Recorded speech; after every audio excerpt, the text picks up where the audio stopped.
This is the trip we always wanted to make.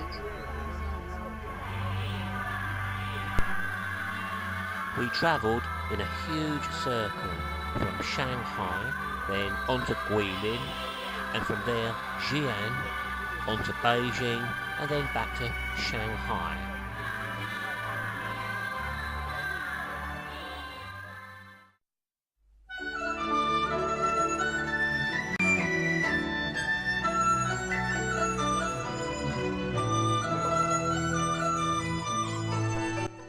This is Shanghai, the most amazing city we've ever visited.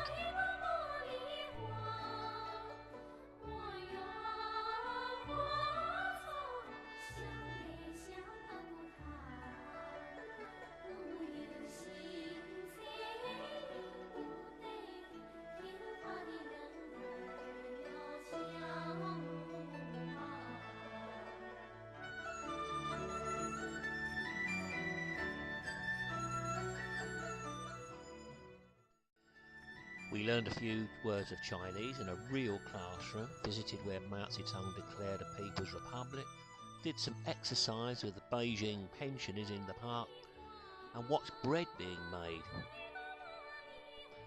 That was fascinating, as too were the Terracotta Warriors at Xi'an. Here they are without their heads. We visited a musical academy, saw a wiring diagram come to life, saw Peter Snow on our television set at the Guilin Bravo Hotel, where we stayed before our trip on the River Lai. Every day a convoy of boats passes down the River Lai, past these conical shaped mountains. Most artists say that they prefer to paint them while they're shrouded in mist. On the back of the boats, the chefs prepare meals. They use these huge woks, and I do think that they wash them out in the river afterwards. Here's the captain. There's a crew of 3 and a crew of 4 catering. Most of the tourists seem to be Chinese.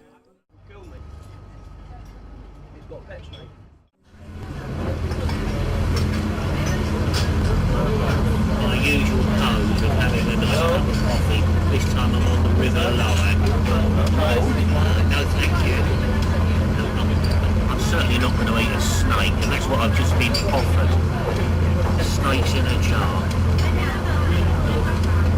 I want snakes in a jar. I can be in the UK, thank you very much. We're going to have lunch soon. I think it's probably best not to ask what's on your plate, just in case.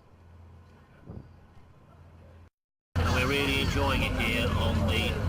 Look, I don't even know where I am. Lijiang River.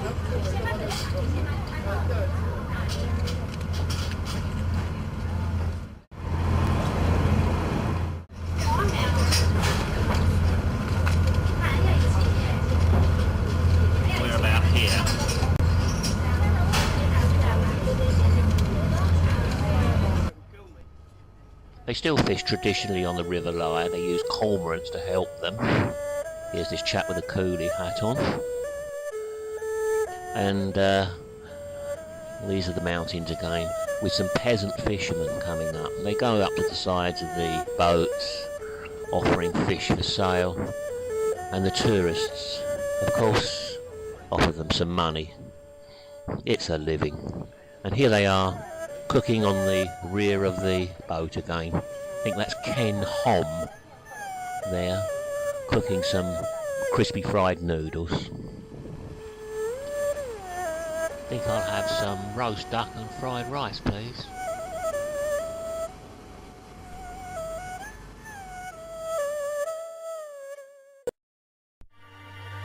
We really enjoyed the Guilin Light Show. It's a kind of Sonne Lumiere, and it takes place against the backdrop of the mountains.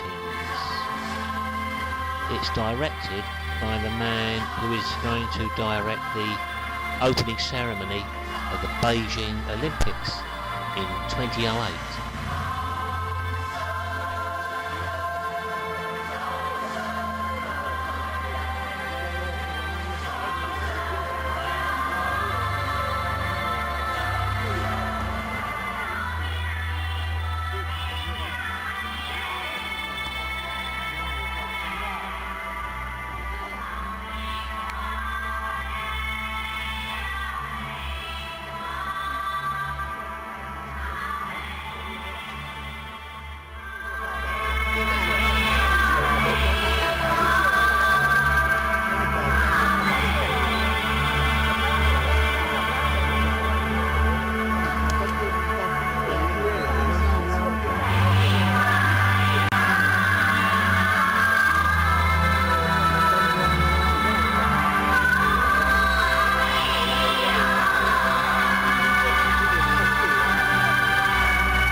Fubo Hill is a scenic spot rising above the Lyre River.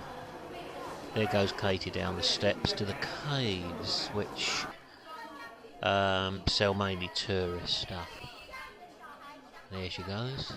Whoop. Mind your step. Somebody in traditional dress. They make an awful lot of money out of tourism. That's the major industry. Is a very bored policeman. They usually look pretty bored. And here we have a beggar. There are so many of them. And this poor chap, look at his legs, completely wasted away. They say they're looked after. But it makes you wonder. So many people have to sell souvenirs at very low prices. This is the hall where the Terracotta Warriors are kept. It's a huge exhibition hall, and we're going to go inside and have a look. These are the huge exhibition halls in which the Terracotta Warrior army is housed, along with all the other exhibits, which were found when some farmers one day decided to dig a well. They uncovered some of the Terracotta Warriors, pieces of horse and other artifacts, and carried on digging, and found even more and more. So they reported it to the authorities, who came along with great glee and found what they now call is the 8th wonder of the world, and it attracts tourists from all over the world.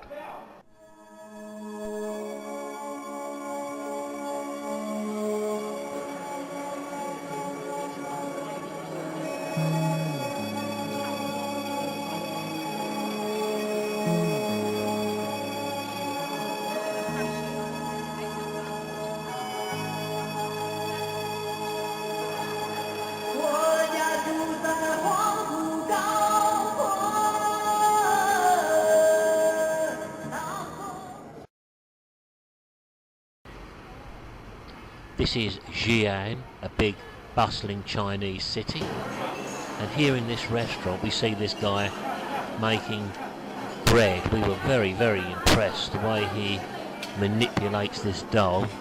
You don't see this in the Tesco bakery, do you? There is actually a Tesco in Beijing, and it sells things like tortoises, which wouldn't go down well here, and nor would working like this. This guy is designing chinoiserie, and this is a Buddhist temple. An old monk sitting outside there. The smell of incense was everywhere. There are dozens of worshippers. This is part of the Xi'an city walls. That building up there is put together without using any nails at all. Everything slots together with round wooden dowels. It's quite incredible. Here's a view from the city wall walkway. Goes on for miles and miles and miles.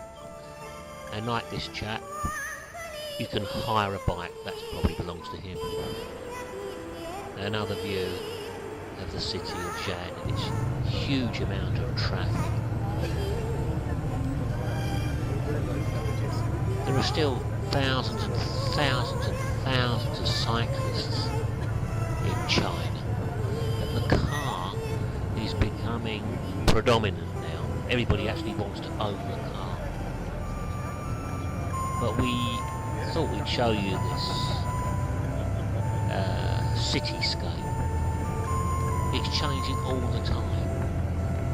You can see where buildings have been demolished, the old parts of the city, and new developments rising. It's a bit of a shame, really. Later in this film we'll show you the Hutong area, where there's a traditional market. Well, a lot of the old buildings are coming down.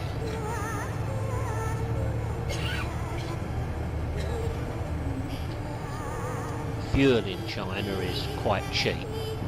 It's subsidised by the state-run petroleum company, but it's all leaded, and so the pollution is absolutely dreadful. But not many people seem to be wearing masks, and there are no road manners either. Nobody stops for you on the zebra crossing, and you can get your driving licence with a bribe. Well, here we are on the coach approaching the Great Wall of China at the Badaling Gate.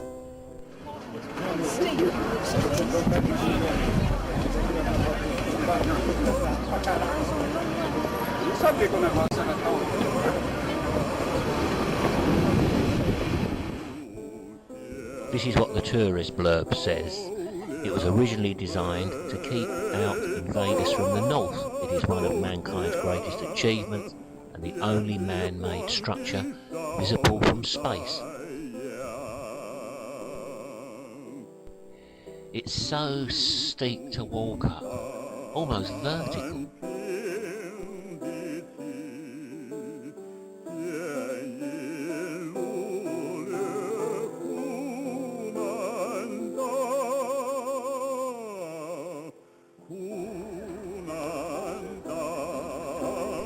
Here we are in Tiananmen Square in Beijing, infamous for the student revolt which took place here and which was brutally crushed by the Chinese authority. Mysteriously, there's absolutely nothing about that in the guidebooks. This building is where Chairman Mao declared the People's Republic of China, and this is the speech he made.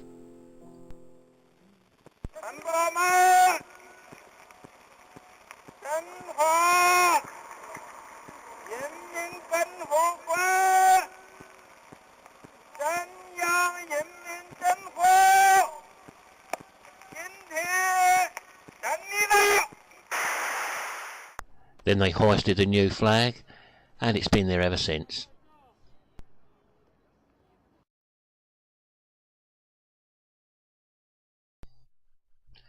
Behind Tiananmen Square is the Forbidden City. It's a large complex of palaces and pavilions. A very large stone carving, as you saw on the notice just now. These buildings are constructed, as I said earlier, using traditional methods. Not very much mortar or cement is used. Everything seems to slot together like a huge Lego set, really. Of course, it's full of tourists now, and when we were there they were advertising the British Museum, which is expected to house some artifacts from the Forbidden City in the near future. This is the Yuhua Yuan Garden. I don't know if I got the pronunciation correct there. It's one of the parks in the city of Beijing. There aren't many open public parks here, but the ones that there are looked after.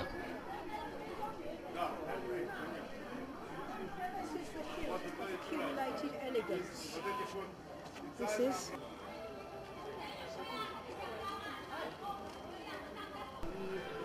Well, after all that culture, we had to have something to eat.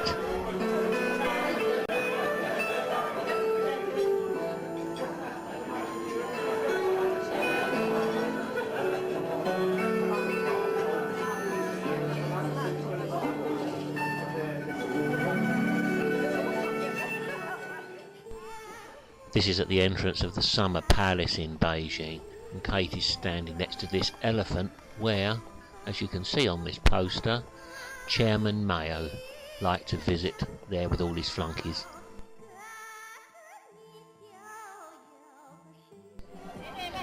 Now this is where all the pensioners hang out in Beijing. They all descend on this park and they're dancing, singing and doing their own little acts. There's me with the locals taking some exercise.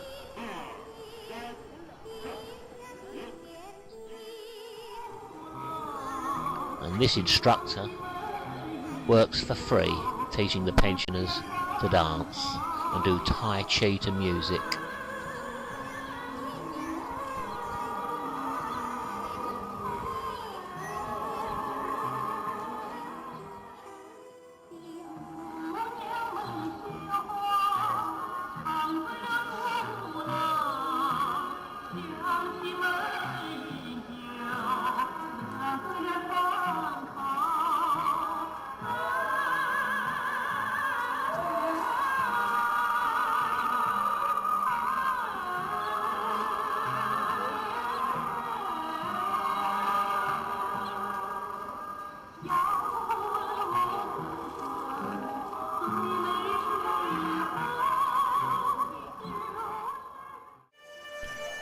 You just turn up, do your act, and get a big round of applause.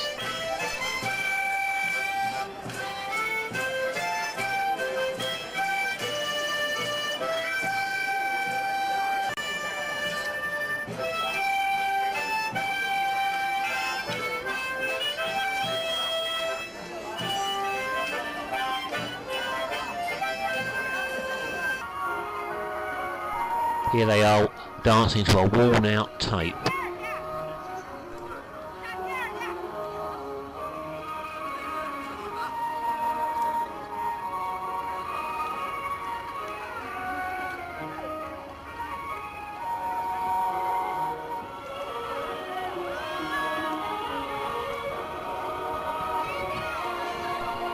At the Academy of Music, we listen to the budding violinists play for us Beethoven's Ninth, the Ode to Joy.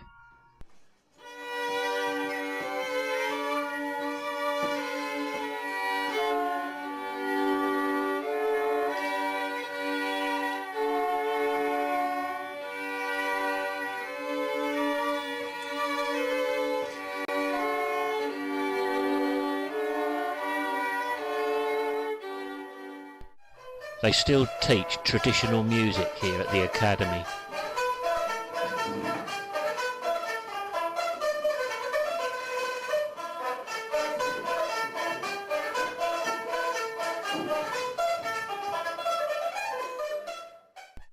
They even try to teach us Chinese.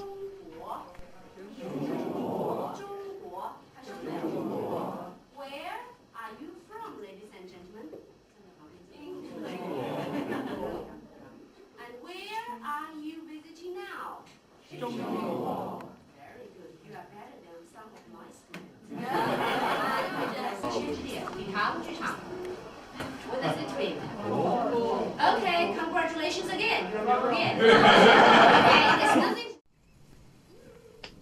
It's only a short rickshaw ride to the market in Hutong. The vegetables are so fresh that it was tempting to buy some and take them home to cook in Ilfracombe a few days later. Trouble is, we left our shopping trolley at home. Now the thing with the Hutong district is that this is an area which is not going to be torn down and redeveloped like so many other parts of Chinese cities. They've decided to keep it as it was and keep their heritage. Look at this wiring, it's just like Canvey Island. Well, these are just a few images of China which we hope you've enjoyed. I haven't finished making the film properly yet, and it's pretty rough, but I shall be improving it later. This is just the first rushes really, but at least it gives you a little glimpse of China.